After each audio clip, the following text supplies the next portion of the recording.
Trump ഭരണകൂടം വിവാഹിതരായ ദമ്പതികൾക്കായുള്ള green card അപേക്ഷാ പ്രക്രിയയിൽ ചില മാറ്റങ്ങൾ വരുത്തിയിട്ടുണ്ട്.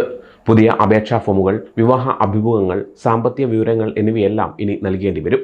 ഈ മാറ്റങ്ങൾ എന്തിനാണെന്നും ഇതിൻ്റെ പിന്നിലെ കാരണമെന്തെന്നുമായിരിക്കും നിങ്ങൾ ചിന്തിക്കുന്നത്.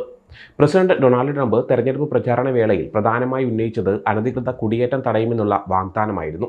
അമേരിക്കൻ ചരിത്രത്തിലെ ഏറ്റവും വലിയ കൂട്ട നാടുകടത്തൽ നടത്തുമെന്നും അദ്ദേഹം അറിയിച്ചിരുന്നു. അദ്ദേഹത്തിൻ്റെ ഭരണത്തിൻ്റെ ആദ്യ മാസങ്ങളിൽ ഏകദേശം 1 ലക്ഷം അനധികൃത കുടിയേറ്റക്കാരെ നാടുകടത്തി. കുറ്റകൃത്യങ്ങളോ ഗ്യാങ് ബന്ധങ്ങളോ ഇല്ലാത്ത നിയമപരമായി താമസിക്കുന്നവരെയും ചില വ്യക്തികളെയും തടങ്കിൽ വെക്കുകയോ നാടുകടത്തുകയോ ചെയ്തിട്ടുണ്ട്. അനധികൃതമായി അതിർത്തി കടക്കുന്നവരെയും കുടിയേറ്റ നിയമങ്ങൾ ലംഘിക്കുന്നവരെയും ഒരുപോലെ കർശനമായി നേരിടുമെന്ന് ട്രംപ് ഭരണകൂടം വ്യക്തമാക്കിയിട്ടുമുണ്ട്. നിയമപരമായി സ്ഥിരതാമസക്കാരായ ഗ്രീൻ കാർഡ് ഉടമകൾക്ക് പോലും ചില കേസുകളിൽ ബുദ്ധിമുട്ടുകൾ ഉണ്ടായിട്ടുണ്ട്. കൊളംബിയയിലെ ബിരുദധാരിയും ഫലസ്തീൻ ആക്ടിവിസ്റ്റുമായ മഹ്മൂദ് ഖലീൽ ഇതിന് ഒരു ഉദാഹരണമാണ്. ഗ്രീൻ കാർഡ് വിവാഹ പ്രക്രിയയിലെ മാറ്റങ്ങൾ സൂചിപ്പിക്കുന്നത് കുടിയേറ്റ നിയമങ്ങളുമായി ബന്ധപ്പെട്ട എല്ലാ കാര്യങ്ങളിലും മാറ്റങ്ങൾ വരാൻ സാധ്യതയുണ്ടെന്നാണ്. വരും ആഴ്ചകളിൽ ഇത് കൂടുതൽ മാറാനും സാധ്യതയുണ്ട്.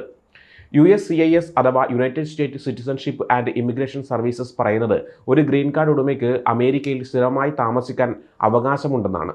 എന്നാൽ കുടിയേറ്റ നിയമങ്ങൾ അനുസരിച്ച് നാടുകടത്താൻ കാരണമാകുന്ന എന്തെങ്കിലും പ്രവൃത്തി ചെയ്യാൻ പാടില്ല. നിയമം ലംഘിക്കുക, ടാക്സ് അടക്കാതിരിക്കുക തുടങ്ങിയ കാര്യങ്ങളൊക്കെ ഇതിൽപ്പെടും. ഗ്രീൻ കാർഡ് ലഭിക്കാനുള്ള ഒരു വഴി അമേരിക്കൻ പൗരനെയോ ഗ്രീൻ കാർഡ് ഉടമയോ വിവാഹം കഴിക്കുക എന്നതാണ്. ഇങ്ങനെ വിവാഹം കഴിക്കുന്ന വ്യക്തിക്ക് അവരുടെ പങ്കാളിയെ ഗ്രീൻ കാർഡിനായി സ്പോൺസർ ചെയ്യാൻ സാധിക്കും. തുടർന്ന് ഭാര്യ അല്ലെങ്കിൽ ഭർത്താവിന് സ്ഥിരതാമസത്തിനായി അപേക്ഷിക്കാനും സാധിക്കും. ട്രംപ് ഭരണകൂടം അപേക്ഷാ പ്രക്രിയയിൽ വരുത്തിയ ചില മാറ്റങ്ങൾ സാങ്കേതികമായ കാര്യങ്ങളാണെങ്കിലും അപേക്ഷകർ അത് ശ്രദ്ധിക്കേണ്ടതായുണ്ട്. ഉദാഹരണത്തിന്, അപേക്ഷകർ പുതിയ ഫോം I-485 ഉപയോഗിക്കണം. Application to register permanent residence or adjust status എന്നതാണ് ഈ ഫോമിൻ്റെ പേര്. ഈ ഫോം ജനുവരി 20-നാണ് പുറത്തിറക്കിയത്. നിയമപരമായി സ്ഥിരതാമസത്തിനായി അപേക്ഷിക്കുമ്പോൾ ഈ ഫോം ഉപയോഗിക്കണം. പുതിയ ഫോമിലെ ഭാഷയിൽ ചില മാറ്റങ്ങൾ വരുത്തിയിട്ടുണ്ട്. അതിൽ 2 ജെൻഡർ ഐഡന്റിറ്റി ഓപ്ഷനുകൾ നൽകിയിട്ടുണ്ട്. ഏലിയൻ എന്ന പദം വീണ്ടും ഉപയോഗിക്കാൻ തുടങ്ങി. മറ്റ് കുടിയേറ്റ ഫോമുകളിലും സമാനമായ പദാവലി ഉപയോഗിക്കുന്നുണ്ട്. ഇമിഗ്രേഷൻ അഭിഭാഷക റേച്ചൽ ഇൻബണ്ട് ന്യൂസ് വീക്കിന് നൽകിയ ഫോൺ ഇന്റർവ്യൂവിൽ പറഞ്ഞത്, പുതിയ ഫോമിൽ പബ്ലിക് ചാർജ് എന്നൊരു വിഭാഗം ഉണ്ട്. ഇതിൽ അപേക്ഷകന്റെ വരുമാനം, ആസ്തി, കടങ്ങൾ, ബാധ്യതകൾ എന്നിവയെക്കുറിച്ച് വിവരങ്ങൾ നൽകണമെന്നാണ്. കൂടാതെ അമേരിക്കയിൽ നിന്ന് എന്തെങ്കിലും പൊതുസഹായം ലഭിച്ചിട്ടുണ്ടോ എന്നും പറയണം.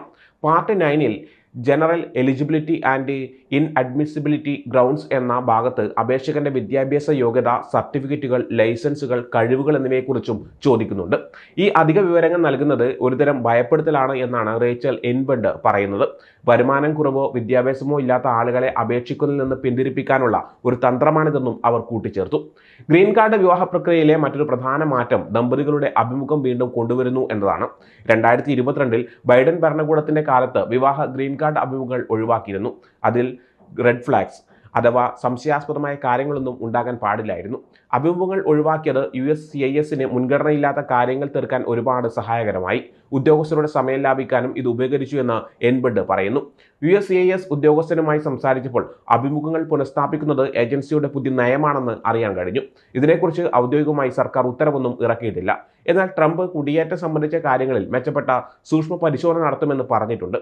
അതിൻ്റെ ഭാഗമായിരിക്കാം ഇതെന്നും കരുതുന്നു. എല്ലാ വിവരങ്ങളും കൃത്യമായി നൽകണമെന്ന് എൻബഡ് അപേക്ഷകരോട് പറയുന്നുണ്ട്. നിങ്ങളുടെ വിവാഹം യഥാർത്ഥമാണോ എന്ന് തെളിയിക്കുന്ന എല്ലാ രേഖകളും നൽകണമെന്നും അവർ കൂട്ടിച്ചേർത്തു. USCIS-ന്റെ വക്താവ് പറയുന്നത്, തട്ടിപ്പ് കണ്ടെത്തൽ ശക്തിപ്പെടുത്തുന്നതിനും ആൾമാറാട്ടം തടയുന്നതിനും കർശനമായ പരിശോധന, സൂക്ഷ്മ പരിശോധന എന്നിവ നടപ്പിലാക്കുന്നതിനും USCIS പ്രതിജ്ഞാബദ്ധമാണ്. അമേരിക്കയിൽ താമസിക്കാനും ജോലി ചെയ്യാനും ആഗ്രഹിക്കുന്നവർ രാജ്യത്തിൻ്റെ സുരക്ഷയ്ക്ക് ഭീഷണിയാകാത്ത രീതിയിലുള്ളവരായിരിക്കണം. ഏപ്രിൽ 3 മുതൽ അപേക്ഷകർ പുതിയ ഫോം I-485 ഉപയോഗിക്കണം. ട്രംപ് ഭരണകൂടം ഇനിയും കുടിയേറ്റ നയങ്ങളിൽ മാറ്റങ്ങൾ വരുത്താൻ സാധ്യതയുണ്ട്. പുതിയ ഫോമുകളിൽ അപേക്ഷകരുടെ സോഷ്യൽ മീഡിയ അക്കൗണ്ടുകൾ ചോദിക്കാൻ സാധ്യതയുണ്ടെന്ന് എൻബഡ് പറയുന്നു.